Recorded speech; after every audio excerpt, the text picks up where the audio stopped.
Hanzi itu belajarnya gimana? Tulisannya kelihatannya rumit, tapi sebenarnya ada caranya supaya bisa dipelajari dengan mudah. Pertama, mari kita lihat dari asal-usulnya Hanzi terlebih dahulu. Bagi yang mempelajari kanji dalam bahasa Jepang, video ini juga akan membantu Anda. Hanzi itu dimulai dari Tawon, yaitu sekitar 4.500 tahun yang lalu. Ada 170 lebih jenis simbol hieroglif, seperti contohnya simbol Mesir. Nah, Tawon ini ditulis di atas keramik. Setelah itu sekitar 3.200 tahun yang lalu, muncul Jaguan, yaitu tulisan yang ditulis di atas tulang binatang. Di sekitar masa yang sama, juga ada tulisan Jinwon, yaitu tulisan yang ditulis di tembaga. Setelah itu muncul Chuanshu, yang dibagi menjadi dua, Tachuan dan Xiaochuan. Tachuan itu dimulai sekitar 2.800 tahun yang lalu, dan Xiaochuan itu dimulai sekitar 2.200 tahun yang lalu. Di era yang sama juga ada Lishu, dan akhirnya muncul Kaishu di tahun 80-an. Setelah itu juga muncul Xingsu dan Zhaoshu sekitar tahun 200-an. Namun Xingsu dan Zhaoshu hanya dipakai untuk sufa, yaitu kaligrafi. Hanzi yang kita pakai sekarang adalah Kaishu, juga kita sebut sekarang sebagai Zhengti atau Fantizi. Tujuannya perubahan Hanzi dari dulu sampai sekarang itu adalah standarisasi, supaya tulisannya bersudut, menulisnya lebih cepat, dan zaman dahulu itu menulisnya di bambu, jadi susah untuk menggambarkan huruf yang bulat.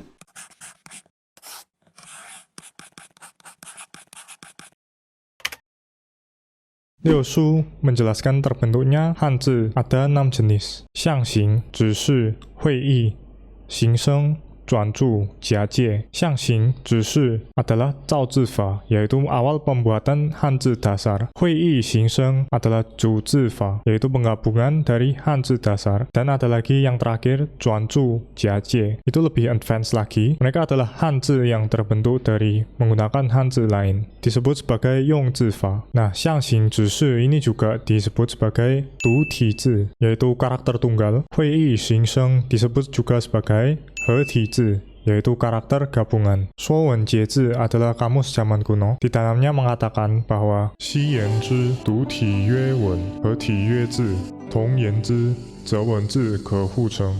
Nah, gabungan antara itu yang akhirnya kita sebut sebagai wenzi, yaitu tulisan. Oke, mari kita bahas lagi contoh-contohnya lebih dalam. Yang pertama, Xiangxing. Xiangxing adalah huruf yang mirip bentuknya, yaitu yang kita sebut sebagai hieroglif tadi. Contohnya seperti simbol-simbol Mesir. Ini contoh-contohnya. Di awalnya mereka adalah gambaran, dan akhirnya berevolusi menjadi tulisan yang kita lihat sekarang. Jadi dari membayangkan gambarnya, kita bisa menghafal tulisan Hanzi-nya dengan lebih mudah. Contohnya ini gunung, shan, shui, yu, mu. Ada juga satu yang saya yakin banyak orang pernah lihat, yaitu ini, berasal dari yu. Selanjutnya adalah zhishi. Zhishi adalah tulisan yang menunjukkan. Contohnya 1, 2, 3, sang, xia. 1, 2, 3 ini 1 garis, 2 garis, 3 garis. Sang menunjukkan sesuatu yang ada di atasnya. Sang artinya atas, xia artinya bawah, menunjukkan sesuatu yang ada di bawahnya. Ben artinya buku atau sumber. Ini adalah gambar mu, yaitu kayu atau di sini adalah pohon, dan garis di bawahnya menunjukkan bahwa ada di bawahnya, yaitu sumbernya. Dan mo artinya akhir. Ini juga berasal dari tulisan mu, dan ada garis di atasnya menunjukkan akhir. Huiyi yaitu gabungan dari banyak tulisan. Contohnya tadi jie, yaitu jiao, tao, niu. Jiao adalah tanduk, tao adalah pisau, niu adalah sapi. Jadi di sini menggambarkan sapi yang dipotong dan mendapatkan tanduk, berarti menguraikan. Ada juga contoh yang paling gampang, yaitu senlin. Ini adalah gabungan dari banyak kayu, pohon, dan menjadi hutan. Xingsheng adalah tulisan gabungan antara bentuk dan ucapan. Hanzi jenis Xingsheng itu paling banyak jumlahnya. Contohnya tong artinya tembaga. Sebelah kirinya adalah bentuk asal-usulnya, yaitu jin yang berarti emas atau di sini mendatangkan logam, dan sebelah kanannya ada tong sebagai cara bacanya. Zaman dahulu itu pengetahuannya belum banyak, jadi mereka menggunakan jin sebagai emas ataupun logam.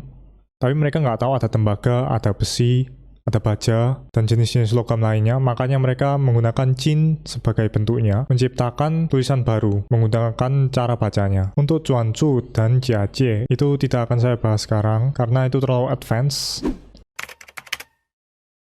Nah, gampangannya, di Hanzi itu ada yang namanya puso, yaitu radikal. Seperti contoh tadi, tong, itu menggunakan jin pu. Radikalnya jin, berarti sesuatu yang berhubungan dengan logam. Contohnya sui pu. Sui pu ini cara pemakaiannya mereka ditaruh di sebelah kiri.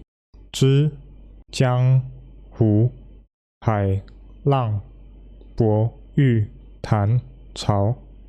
Mereka semua berhubungan dengan air. Atau contoh lagi, mu pu. Mu adalah mata. Ting, mang, kan, mei, dun, mian, kun, xia, yan, jing, miao. Ini semua Hanzi-nya berhubungan dengan mata atau penglihatan.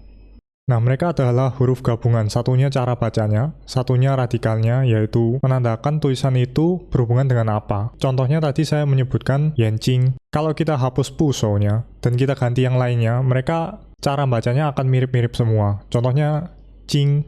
Di sini, semua yang tulisannya ada jing di sebelah kanannya, cara bacanya akan menjadi ing belakangnya. Jing, jing, jing. Jing, jing, jing.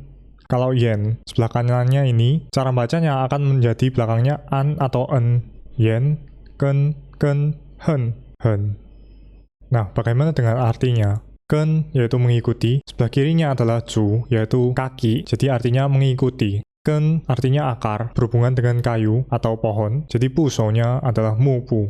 Hen, adalah benci. Pusonya sin, jadi berhubungan dengan hati atau perasaan. Sebenarnya Hanzi ataupun kanji tidak susah untuk dimengerti, berawal dari bentuk yang mirip dengan artinya, dan dikembangkan menjadi gabungan-gabungan yang berhubungan dengan cara bacanya dan artinya. Jadi begitulah tipsnya untuk mempelajari Hanzi ataupun kanji. Semoga membantu, dan tetap terus latihan Hanzi setiap hari.